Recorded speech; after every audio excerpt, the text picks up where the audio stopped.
Hi Sanjay Garu. So you're asking about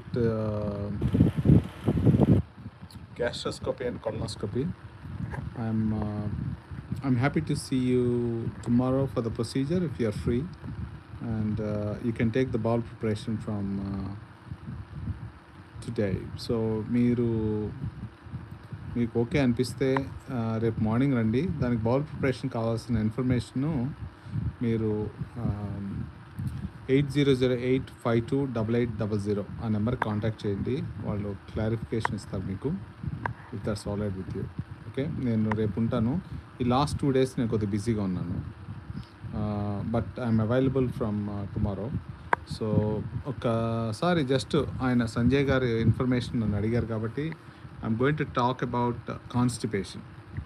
constipation ఎందువల్ల వస్తుంది, అందులోకి యంగ్ ఏజ్లో 22 వయసుకి మనకి కాన్స్టిపేషన్ ఎందుకు వస్తుంది అని చూసుకుంటే, లైఫ్ స్టైల్ గురించి అందరూ మాట్లాడుతూ ఉంటారు. కానీ జనరల్గా మనం చూసేది లేడీస్లో ప్రెగ్నెన్సీ టైంలో constipation expected because they get dehydrated. But మగవాళ్ళలో లాట్స్ ఆఫ్ ఫ్లూయిడ్స్ తీసుకొని హెల్దీ డైట్ తీసుకున్న వాళ్ళల్లో కూడా కాన్స్టిపేషన్ కనిపిస్తూ ఉంటుంది. దీన్ని పెల్విక్ డిస్ఫంక్షన్ సిండ్రోమ్ అనేది ఒక కండిషన్ ఒకటి ఉంటుంది. ఏమవుతుంది అని అంటే, ఒక పేస్ట్ మెకానిజం చెప్తూ ఉంటాను. మసిల్స్ మా మోషన్ వెళ్ళే మసిల్స్ కొద్దిగా టైట్గా ఉండటం కానీ, రెక్టమ్ మసిల్స్ కానీ కంట్రాక్ట్ అవ్వడం కానీ, ఈ రెండింటి వల్ల కూడా వస్తూ ఉంటుంది. దాన్ని టెస్ట్ చేయించుకుంటే క్లారిటీగా లాంగ్ టర్మ్ మెడికేషన్స్ అవ్వకుండా ఉంటాయి. ఎందుకంటే 22 ఏళ్ళు అనేది very young age for constipation. So IBS constipation చాలా common. So regular remedies, okay, పీచు పదార్థాలు తినాలి. పీచు పదార్థాలు అంటే ఏమిటి, మనం తీసుకునే ఫ్రూట్స్ని కానీ వెజిటబుల్స్ కానీ మనం ఎండబెడితే దాంట్లో పీచ్ అనేది వస్తుంది. బీరకాయ, సొరకాయ, పొట్లకాయ అలాంటివి. సో అలాంటివి తీసుకోండి. మినిమం 2 to 3 లీటర్స్ తీసుకోండి. ఫ్యామిలీ హిస్టరీలో కొంతమందికి కాన్స్టిపేషన్ ఉండొచ్చు. మూడో ప్రాబ్లం ఏంటంటే ఎండోక్రైన్ ప్రాబ్లమ్స్ ఉంటాయి. థైరాయిడ్ డిసీజ్ కానీ ఇలాంటి వాటిలో కూడా కాన్స్టిపేషన్ ఉంటూ ఉంటుంది. వాటిని కూడా ఎక్స్క్లూడ్ చేసుకోవాలి. నాలుగో ప్రాబ్లం ఏంటంటే, మనం వాడుతున్న మెడిసిన్స్ చాలామంది మీకు క్లారిఫైగా ఎక్స్ప్లెయిన్ చేయకపోవచ్చు. దానివల్ల ఏమవుతుంది అని అంటే, ఫర్ ఎగ్జాంపుల్ అల్ట్రాసెట్ ఉంటుంది, నొప్పి కోసం మామూలుగా ఎవరో ప్రిస్క్రైబ్ చేస్తారు, దానివల్ల కూడా వస్తూ ఉంటుంది. సో ఇలాంటివి మెడికేషన్ రిలేటెడ్ కానీ, లేకపోతే ఫ్యామిలీలో ఉంటుంది కాన్స్టిపేషన్, సో అలా ఉండడం కానీ, ఇలాంటివి జరిగిన వాటిల్లో మనకి ఎక్కువ ప్రాబ్లమ్స్ ఉంటూ ఉంటాయి. సో నేను ఎందుకు యంగ్ ఏజ్లో ఉన్న కాన్స్టిపేషన్ పేషెంట్స్కి అగ్రెసివ్గా ఇన్వెస్టిగేషన్స్ చేయాలి అని చెప్తున్నాను అని అంటే, వాళ్ళల్లో ప్రస్తుతం మనకు అనుకోగలిగితే ప్రాబ్లమ్స్ని లాంగ్ టర్మ్ మెడికేషన్స్ లేకుండా హెల్ప్ చేయగలం అనేది నా చిన్న ఉద్దేశం, అంతకంటే ఏం లేదు. సో దీంట్లో ఐబిఎస్ కాన్స్టిపేషన్ అనేది చాలా కామను. సో హోమ్ రెమెడీస్ ఏమైనా ఉన్నాయా, ఇది చాలా ఇంపార్టెంటు. సో ఫస్ట్ మీరు చేయాల్సింది ఏంటంటే, ప్రూన్స్ అనే ఫ్రూట్స్ ఉంటాయి అన్నమాట. దాంట్లో ఏముంటుంది, ఎక్కువ ఫైబర్ ఉంటుంది, బౌల్ మూమెంట్ కలిగజేసే తత్వం ఉంటుంది. అది రాత్రిపూట 5 తినండి, చాలా మీకు రిలీఫ్ ఇస్తుంది. ఒక చిన్న ఎగ్జాంపుల్ చెప్తాను. ప్రెగ్నెన్సీలో నేను మెడికేషన్స్ జనరల్గా ఇవ్వను. ఎందువల్ల అంటే అవి దానికి రిలేటెడ్ ప్రాబ్లమ్స్ సిగ్నిఫికెంట్గా ఉంటాయి. మనకు తెలీదు, పిల్లలకి ఏదో రకంగా ఎఫెక్ట్ చేయొచ్చు. 25 years తర్వాత వాళ్ళు జెనెటికల్గా ఏదన్నా ఆటిజం కానీ ఇదేమైనా వచ్చిందనుకోండి, మనమే బాధపడాలి. అందువల్ల నేను మెడిసిన్స్ ఏమి ఇవ్వను. ఏ మెడికల్ రీసెర్చ్ కౌన్సిల్ కానీ ప్రెగ్నెంట్ లేడీలో ఇవి ట్రై చేయండి ట్రయల్ అని చెప్పి ఎవరు చెప్పరు. సో నా ఫ్యామిలీ అయినా వాళ్ళు మోషన్స్ తోటి లేకపోతే యాసిడ్ తోటి అవుతున్నా కానీ నాకు భయం అనమాట. అదో రకం, పిల్లలకి ఏదైనా అయితే మనం తట్టుకోలేము. దానివల్ల medicines ఇవ్వలేకపోయేవాడిని.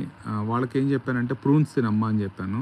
She was so happy. అప్పుడు ఆవిడ వారం రోజులు 10 రోజులు కూడా మోషన్ వెళ్ళక విపరీతంగా కడుపు ఉబ్బరంతో బాధపడ్డారు. ఇది విదేశాల్లో, లండన్లో జరిగిన విషయము. సో ఆవిడ షీ వాజ్ సో హ్యాపీ. అప్పటి నుంచి వాళ్ళు ఏం చేశారు అని అంటే, ప్రూన్స్ తిన్నారు. ప్రెగ్నెన్సీ అయిపోయే వరకు they are very very good. So అలాగే first lifestyle modifications try చేయండి. తర్వాత ఎవరెవరిలో కొలనోస్కోపీ చేయించుకోవాలి ఏంటి అని చూస్తుంటే, మెడిసిన్స్ వాడి తగ్గక, లేకపోతే ఫ్యామిలీ హిస్టరీలో కోలాన్ క్యాన్సర్స్ కానీ లేకపోతే ఎనీ క్యాన్సర్స్ ఉన్న వాళ్ళు కానీ అన్ని మెడిసిన్స్ వాడిన తర్వాత వాళ్ళకి ఇబ్బందులు తగ్గలేక పరిస్థితిలో ఉన్న వాళ్ళు చూసుకోవాలి ఇది. సో మందికి ఏమవుతుందంటే, various conditions. Okay. Mega colon అంటాము. సో, మెగా కోలాన్ అంటే ఏమవుతుందంటే అది చిన్నప్పటి నుంచి వాళ్ళ యొక్క పేగు కదలిక అనేది సరిగ్గా ఉండదు. సో, దానివల్ల ఏమవుతుంది అనంటే ఇప్పుడు వానపాము ఉందనుకోండి, మెల్లమెల్లగా ఒక చాటు నుంచి ఒక చాటు నడవడానికి ఒక కంట్రాక్టర్లు ఎట్లా వెళ్తూ ఉంటుంది. అలాగే పెద్ద పేగులో కూడా ఆ మూవ్‌మెంట్ ఉండాలి. ఆ మూవ్‌మెంట్ లేకుండా ఉండడానికి కారణం ఏంటంటే దాంట్లో ఉన్న నరాలు సరిగ్గా ఉండవనమాట. గ్యాంగ్లియన్ అంటామన్నమాట. కొలోనిక్ గ్యాంగ్లియన్ పనిచేస్తావు అనమాట. దానివల్ల ఏమవుతుందంటే అది ఎలా ట్యూబ్ పెద్దగా అయిపోయి అది అలా ఉండిపోతూ ఉంటుంది కొంతమందిలో. కొంతమంది ఏంటంటే ఓన్లీ ఎడమ పక్కున్న కోలాన్‌లో మాత్రమే ఉంటుంది. సో, దాన్ని తీసేస్తే వాళ్ళు మామూలుగా సరిగ్గా లైఫ్ లీడ్ చేయగలరు. కొంతమందిలో ఏమవుతుందంటే అది అలా పెద్దదయిపోయి రొటేట్ అవుతుంది. ఏది బుడగ తిరిగినట్టు తిరుగుతూ ఉంటుంది. అలాంటి పేషెంట్‌లు చాలామంది చూశాను ఇండియాలో నేను. చూడటం అయింది. వాళ్ళకి ఒకేసారి కడుపు పెద్దగా అయిపోయి పగిలిపోయే పరిస్థితిలో వచ్చేవాళ్ళుంటారు. సో, అవి రేర్ కండిషన్. అవి చిన్నపిల్లల్లోనే ఇమ్మీడియేట్ కనుక్కోగలం. సో, ఎర్లీ ఏజ్‌లో కూడా ఉంటాయి. అందుకోసం కాన్‌స్టిపేషన్ అనేది చాలామంది ఏంటంటే ఒక చిన్న ప్రాబ్లము ఏముంది? ఎందుకు? అనేది ఆలోచిస్తూ ఉంటాము. ఫస్ట్ లైఫ్ స్టైల్ మోడిఫికేషన్స్, ఎక్కువ వాటర్ తాగండి, ఎక్సర్సైజ్ చేయండి, ఫైబర్ డైట్ తీసుకోండి. సో, తర్వాత అవ్వలేదు అనుకుంటే you carry on with the other problems. So, I hope I covered the constipation. Pelvic dysfunction syndrome గురించి కూడా చెప్పాను. సో, ఇలాగ మీరు కామెంట్స్ పెడుతూ ఉండండి. ఈ యొక్క 15 మినిట్స్ మీకు కావాల్సినట్టుగా నేను మాట్లాడతాను. So, this is about Sanjay గారు. Thank you very much for putting that across. And number 2 ఎవరో అడిగారు, sir I'm suffering fundoplication problem sir అని. నాకు పూర్తిగా అర్థం కాలేదు. అంటే ఆయన సర్జరీ చేయించుకున్నారా, చేయించుకోవాలనుకుంటున్నారా, చేయించుకున్న తర్వాత ప్రాబ్లం పడుతున్నారా అని నాకు తెలియలేదు. సో, ఫండో అప్లికేషన్ గురించి యాక్చువల్లీ వాళ్ళ ఒక సర్జరీ అయింది. ఆ పేషెంట్‌ని లైవ్‌లో తీసుకొని రేపొద్దున మాట్లాడిస్తాను మీకు. సో, ఎవరు చేయించుకోవాలి, ఎందుకు, దాని యొక్క అవుట్‌కమ్స్ ఎలా ఉంటాయో చెప్తాను. సో, ఈ ఫండ్ అప్లికేషన్ గురించి మాట్లాడతాను. ఇంకెవరో ఏమడుగుతున్నారు ఇక్కడ. సార్ వీడియో బాగున్నాయి. Very nice. ఇలాగా పాజిటివ్ వైబ్స్ ఉన్న పీపుల్ ఇంకా కలిస్తే ఇంకా బాగుంటుందని నా ఉద్దేశం. జనరల్గా నిన్నే మాట్లాడుతున్నాం నేను మా కొలీగ్స్ ఒక కూటమిలాగా తయారయ్యామాట. గుడ్ వాల్యూస్ ఉన్న సొసైటీని ఎలా తయారు చేయాలి అని.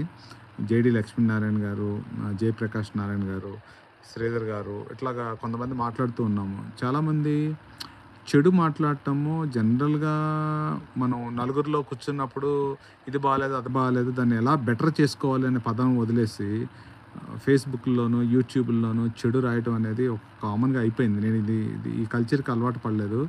అలాంటిది మనందరికీ నచ్చింది ఒక మంచి మాట మాట్లాడటము. So, how can we do better అని అడుగుతాం విదేశాల్లో. అంటే దాన్నే నెగిటివ్‌గా చెప్పాలంటే యూఆర్ నాట్ డూయింగ్ గుడ్ అనేది question. So, how can we do better అనేదంటే ఇప్పుడు వరకు చేసిన దాని మీద ఇంకా బెటర్‌గా ఎలా చేయగలం అనేది మాట్లాడితే మన సమాజం కూడా అలా అందరూ మాట్లాడితే బాగుంటుంది. నిన్న కూడా కొంతమంది కామెంట్స్ పెట్టారు. మంచిగా అనిపించింది నాకు. నా కామెంట్స్‌లో ఏంటంటే వాల్యూమ్ సరిగ్గా లేదు సార్, మీ స్క్రీన్ అటు ఇటు కదులుతుంది అన్నారు. దానికి వాళ్ళు ఇమీడియట్‌గా నా ఐటీ పర్సన్ పంపించి స్టాండ్ కొనమని చెప్పాను. ఇవాళ నేను I was at home. So, I was talking from here. So, hope you don't mind. So, అది కూడా మన ఛానల్లో మన సబ్స్క్రైబర్స్, I'm like your family member. I want to be very good for you and good values create చేద్దామని నా ఉద్దేశము. ఏ రకంగానూ చెడుగా భావించొద్దు. సో, నెక్స్ట్ థింగ్, ఐబీఎస్లో బ్లడ్ వస్తుందా? చాలా మంచి క్వశ్చన్ అది. దాన్ని కూడా ఆన్సర్ చేస్తాను. ఇంకా ఏమైనా క్వశ్చన్స్ ఉన్నాయా? I also use tablets but no response, hiatus hernia grade 3. దాని గురించి కూడా మాట్లాడతాను. మీ వీడియోలో ఎక్స్ప్లెయిన్ బాగుంటుంది సార్. Very nice. Positive vibes. Focus challenges super sir. మీరు కూడా కొంచెం ప్రమోట్ చేయండి. నేను యాక్చువల్లీ కామెంట్ వీడియో చేశాను, మీకు వస్తుంది. ఫోకస్ ఛాలెంజ్ గురించి మంచిగా అనిపిస్తుంది. నేను చాలా మంచిగా చెప్పాను. Love Raj from Vizag. Oh wow, నా favourite patient. Inspiration your videos for patients. Love Raj అనే అతను చూస్తే నాకు ఇన్స్పిరేషన్ వస్తుంది. వైజాగ్ నుంచి ఒక డాక్టర్ని ఎత్తుక్కుని హైదరాబాద్ వస్తూ ఉంటాడు. Love Raj is an excellent human being. అతనిలో యొక్క పాజిటివిటీ ఎంత బాగుంటుందంటే I will not forget about it. So, sir నేను any solid food or liquid తీసుకున్న వెంటనే bad smell by anus I'm suffering with. Okay, ఈ 3 పాయింట్స్ నేను ఆన్సర్ చేస్తాను. ఫస్ట్, ఐబీఎస్లో బ్లడ్ వస్తుందా? ఇది ఐబీఎస్ అనేది ఒక పెద్ద డయాగ్నోసిస్.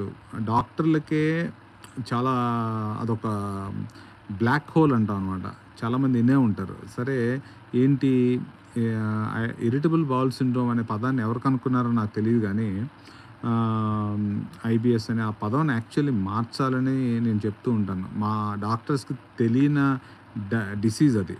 ఇంకా ఇంకా రాను రాను ఇంకా మెడికల్ రీసెర్చ్ ఇంప్రూవ్ అయితే గానీ మేమేమైనా కనుక్కోగలమో లేదో చెప్పలేము గానీ, ఇది ఒక 40 ఏళ్ళు, 30 ఏళ్ల కిందట ఎందుకు ఐబీఎస్ ఇరిటబుల్ బౌల్ సిండ్రోమ్ అని కనుక్కున్నారు అనంటే, అసలు ఆ పేగుకు సంబంధించిన డిసీజుల్లో కడుపుల నొప్పి గానీ, బ్లోటింగ్ గానీ, కాన్‌స్టిపేషన్ గానీ, మోషన్ ఎక్కువ అవ్వటం గానీ వచ్చినప్పుడు కొన్ని టెస్టులు చేస్తాం డాక్టర్లుగా మేము.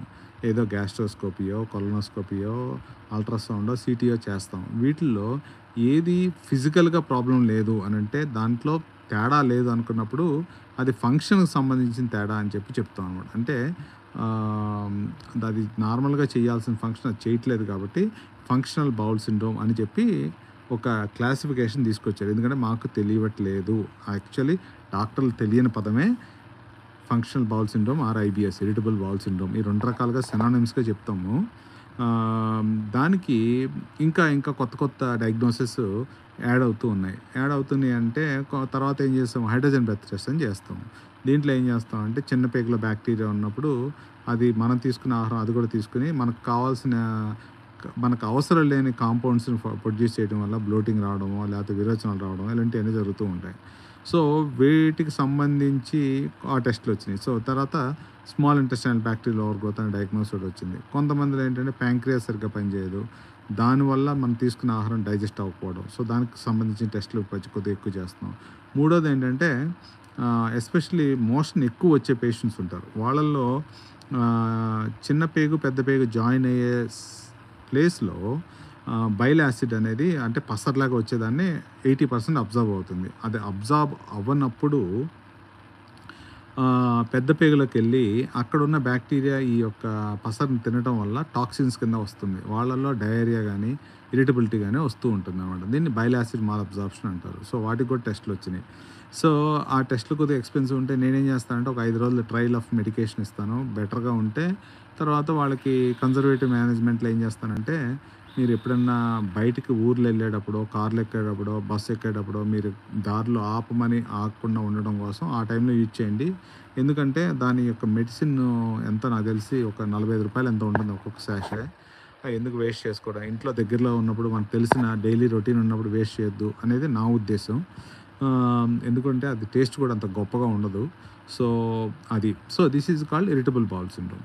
దీంట్లో ఏమవుతుంది అనంటే ఈ టెస్టులు చేసిన తర్వాత అన్ని టెస్టులు చేశారు. ఐబీఎస్‌కు కొంతమంది పేషెంట్ చెప్పేది ఏంటంటే, సార్ ఐబీఎస్‌కి కూడా ట్రీట్మెంట్ ఇచ్చారు. అది కూడా తగ్గలేదు సార్ అంటారనమాట. ఐబీఎస్‌కి ట్రీట్మెంట్ ఏమి ఇస్తారు? ఒకవేళ మోషన్ ఎక్కువ అవుతుంటే మోషన్ తగ్గడానికి టాబ్లెట్స్ ఇస్తాము. బ్లోటింగ్ ఎక్కువ ఉంటే అది బ్లోటింగ్ అనేది ఒక పెద్ద ప్రాబ్లమ్. దాని గురించి మళ్ళీ చెప్తాను మీకు. దానికి సంబంధించి ఇచ్చే మెడిసిన్స్ కొన్ని డిఫరెంట్‌గా ఉంటాయి. సో, లేకపోతే సీబో అంటాం. Bacterial over growth. దానికి యాంటీబయాటిక్స్ ఇచ్చే పరిస్థితి ఉంటుంది. సో, అలాగా ఐబీఎస్ అనేది కొంతమందికి పెయిన్ ఉంటుంది. నొప్పి ఉంటుంది. నొప్పి పై పొట్టలోనా, కింద పొట్టలోనా అని చూసుకొని దాన్ని బట్టి దానికి సంబంధించిన మెడిసిన్స్ కొన్ని ఉంటాయి. సో, పెయిన్ ప్రిడామినెంట్ ఐబీఎస్ అంటాం. సో, అంతేగాని ఈ బ్లడ్ పడుతుంది ఐబీఎస్ అనేది బ్లడ్ పడుతుంది అనేది ఒక రెడ్ ఫ్లాగ్ సింప్టమ్ అనమాట. అంటే మీకు పైల్స్ అన్నా ఉండొచ్చు. మీ ఏజ్ ఎక్కువ ఉందంటే కనీసం ఏదన్నా లోపల గడ్డలేమన్నా పాలిప్స్ కానీ ఉన్నాయేమని రూల్ అవుట్ చేసుకోవాలి. ఇది నేను చెప్పదలిసింది. సో, ఐబీఎస్‌లో బ్లడ్ పడుతుందా అనే క్వెషన్‌కి ఆన్సర్ అది. Thank you very much. చాలా మంచి క్వెషన్ అడిగారు రమేష్ గారు. సో, రెండో point I used tablets but no response for hiatal హెర్నియాకి గ్రేడ్ 3 అని అన్నారు. హైటల్ హెర్నియా గ్రేడ్ 3 అనేది అంటే 3 సెంటీమీటర్స్ హైటస్ హెర్నియా కాదా అనేది క్వెషన్ ఇక్కడ. సో, 2 రకాలుగా చెప్తాం ఇది. సో, రెస్పాన్సు అంటే వీళ్ళలో వచ్చే ప్రాబ్లమ్స్ ఏంటి? యాసిడ్ గొంతులో వరకు వస్తుంది. గొంతులో వరకు వచ్చినప్పుడు అది జనరల్‌గా మనం తీసుకున్న లైఫ్ స్టైల్ మోడిఫికేషన్స్ అంటే ఇప్పుడు మనకి తినకూడనివి తింటాం కొన్నిసార్లు. నాకైనా అనిపిస్తుంది. ఇప్పుడు నేను ఇంటికి రాగానే ఫస్ట్ టైం ఇవాళ ఎర్లీగా వచ్చాను. కమిషనర్ గారిని కలవడానికి వెళ్ళాను. బికాజ్ లండన్ గ్యాస్ట్రో కేర్ ఒక ఇంటర్నేషనల్ సింపోజియం ఒకటి ఆర్గనైజ్ చేస్తున్నాం నెక్స్ట్ వీక్. దానికి ఇన్విటేషన్ కోసం సైబరాబాద్ కమిషనర్ గారిని కలవడానికి వెళ్ళాను. అది వేరే సంగతి. సో, దాటి నుంచి ఇక్కడ రావడం అనేది జరిగింది. సో,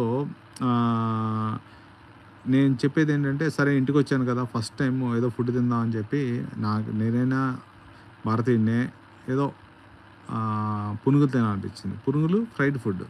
పడవు. అదో రకమైన పిండి. సో, కడుపు ఉబ్బరం వస్తుంది. గ్యాస్ పైకి వస్తుంది. అలా అని తినకుండా ఉండలేము. సో, అలాంటప్పుడు you need to put a ticket for it. So, అరే! నేను తిన్నాను. నాకు గ్యాస్ వస్తుంది. అయితే ఏముందిలే అన్నట్టుగా ఉండాలనమాట. సో, ఇది దీంట్లో హైటిస్ హెర్నియా గ్రేడ్ 3 సెంటీమీటర్స్ హైటిస్ హెర్నియా అని అంటే వీళ్ళలో ఏమవుతుందంటే ఒక మూతకి క్యాప్ లేకపోతే ఎలా అయితే ఉంటుందో అలా ఉంటుందనమాట. సరే ఏమవుతుంది గ్యాస్ పైకొస్తూ ఉంటుంది. సో, అది గనక వారానికి more than 50% of the time or 60% of the time మిమ్మల్ని ఇబ్బంది పెడుతుంది. మీ యొక్క కెరియర్ గానీ, స్లీప్ గానీ ఓవరాల్‌గా ఇంటర్ఫియర్ అవుతుంటే ఆ టైంలో మీరు ఇంటర్వెన్షన్ తీసుకోవచ్చు. ఒకప్పుడులా లేవు. సర్జరీ అంటే భయపడాల్సిన పరిస్థితి లేదు. ఎస్పెషల్లీ లండన్ గ్యాస్ట్రో కేర్‌లో. ఎందుకంటే invested so much in the infrastructure. So, safety కోసం చేయించాను. మాకు ఆల్మోస్ట్ వారానికి 7-10 హైటల్ హెర్నియా సర్జరీస్ జరుగుతాయి. అలా కాకుండా గర్డెక్స్ అనేవి కూడా చేస్తూ ఉంటాను. సో, ఇది గ్రేడ్ 2-3 అయితే నేను ఎండోస్కోపిక్‌గా చేసే పరిమితిలో ఉంటాయి. అదే గనక పెద్దగా ఉంటే మనకి ఇంకో రకంగా ఉంటుంది. దానికి ఫంక్షనల్ స్టడీస్ అంటాం అనమాట. పీహెచ్ ఇంపిడెన్స్ అనేది చేస్తూ ఉంటాము. సో, అది వేరే సంగతి. సో, దాన్ని మీరు ఫర్దర్‌గా తెలియాలంటే మీ ఇన్ఫర్మేషన్ వాట్సాప్‌లో పెట్టండి. చూసి నేను చెప్తాను. సో, ఇది ఎట్టి పరిస్థితుల్లోనూ నన్ను చూడటానికి రండి అని మాత్రం నేను చెప్పను. ఇది మీకోసం పెట్టిన ప్రోగ్రామ్ ఇది. So, it's not about marketing. I want to make it very clear. ఎందుకంటే ఇది మీకు కనెక్ట్ అవ్వడానికి మీకోసం పెట్టిందిది. సో, ఇంకొకళ్ళ సవిత సార్ నేను ఎన్ని సాలిడ్ ఫుడ్స్ లిక్విడ్ తీసుకున్న వెంటనే బ్యాడ్ స్మెల్. ఓకే. వీళ్ళలో కాన్‌స్టిపేషన్ ఉన్నదేమో అని నా డౌటు. సో, బట్ వెయినికి అగైన్ సో, మీరేం చేస్తారంటే నేను ఈ పరిస్థితిలో ఉంటే ఏం చేస్తాను అనంటే basically a type of food తీసుకుంటే మనకి ఈ స్మెల్ వస్తుందనేది చూసుకోవాలి. రెండో పాయింటు మన పూర్వకాలంలో బౌల్ మొత్తం క్లీన్ అవ్వడానికి మెడిసిన్స్ వాడేవాళ్ళం. అవి క్యాస్టర్ ఆయిల్ వాడేవాళ్ళు ఒకప్పుడు. అది ఎగెనిస్ట్ ది గైడ్‌లైన్స్. సో, మీరేదో ఒకటి లూజ్ మోషన్స్ అయి డల్ఫలాక్ ఏదో ఉంటుంది కదా! అది వాడేసి మొత్తం బౌల్ అంతా క్లీన్ చేయండి. మొత్తం చెడంతా బయటకు పోతుంది. తర్వాత అక్కడ ఏం చేస్తారు పెన్ను, పేపర్ పట్టుకొని ఏ రోజు ఏది తింటే కడుపు ఉబ్బరం వస్తుందో, స్మెల్ వస్తుందో చూసుకోండి. కొంతమందికి కొన్ని ఫుడ్స్ డైజెస్ట్ అవ్వకపోవడం వల్ల బ్యాక్టీరియా తిని దానికి మీకు ఎక్స్ట్రా స్మెల్ రావడం అలాంటివి జరుగుతూ ఉంటుంది. సో, ఒక్కసారి అదొక్కటి చిన్న టిప్ ఒకటి ఇస్తున్నాను. చూసి చూడండి. సో, రమేష్ గారు మాది వెస్ట్ గోదావరి. నేను మీ దగ్గరకు వస్తున్నాను. నాకు మీతో 15 మినిట్స్ మాట్లాడాలను. ప్రాబ్లం మీతో చెప్పాలి. 10 నుండి మోషన్స్ అవుతున్నాయి. IBS medicines. ఓకే. ష్యూర్ అండి. మీరు 52 నెంబర్ ఉంది కదా మంది, దానికి కాల్ చేయండి. సార్ నాకు ఉదయం, సాయంత్రం కడుపు ఉబ్బరం. ఓకే. It's fine. అయితే మీ డైట్‌లో ఏదో ప్రాబ్లం ఉందని నా ఉద్దేశం అండి. సో, మళ్ళీ మోషన్స్ అవుతున్నాయి. సో, మెడిసిన్స్ అయిపోయినాయో లేదో తెలీదు. ఒకసారి మీ ఫైల్ ఒకసారి నాకు పెట్టండి. నేను చూసి చెప్తాను. దాని నుంచి మనం చూసుకోవచ్చు. సో, హోప్‌ఫుల్లీ మన 15 నిమిషాలు ఈ రోజుకి మన సమయం మీ డాక్టరు కంక్లూడ్ చేస్తున్నాను. ఇంకేమైనా ఉంటే will meet again tomorrow and please post more questions. Me questions అన్నిటికీ నేను ఆన్సర్ చేస్తుంటాను. 15 నిమిషాలు 8 నుంచి 8:15 వరకు. Thank you very much. Thank you.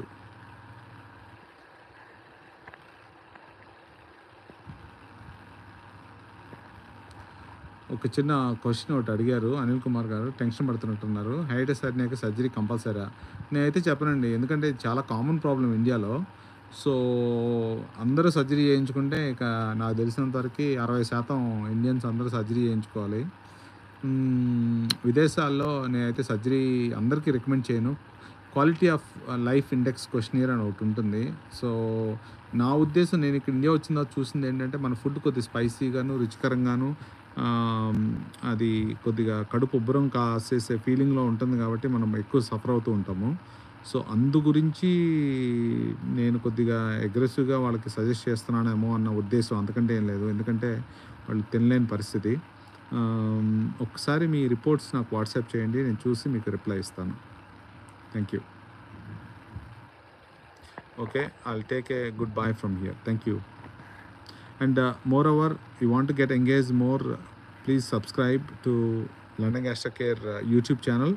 మీకు తెలిసిన వాళ్ళకి కూడా ప్రమోట్ చేయండి. ఎందుకంటే నాకు ఎక్కువ క్వశ్చన్లు వేస్తే ఎక్కువ it creates give me more intrusion. నాకు మీ మీ క్వెషన్‌లు అర్థం కాకపోతే నేను దాన్ని చూసో, రీసెర్చ్ చేసో మీకు ఆన్సర్ చేస్తాను నేను. It's not about marketing or advertisement. ఈ సమయం మీకు దగ్గరలో ఉండాలని నేను చేస్తున్నది. సో, మీ వాళ్ళకి కూడా షేర్ చేయండి. And I will answer all the questions. మీరిక్కడ పెట్టినయన్నీ నేను మెజారిటీగా నా స్పేర్ టైంలో మీకోసం నేను రెస్పాండ్ అవుతాను. మీరు చూస్తున్నారు, నేనెప్పుడు నా హాస్పిటల్‌కి రమ్మని మాత్రం చెప్పట్లేదు. ఈ యూట్యూబ్ లైవ్ మీ ప్రోగ్రామ్ ఇది. Thank you very much.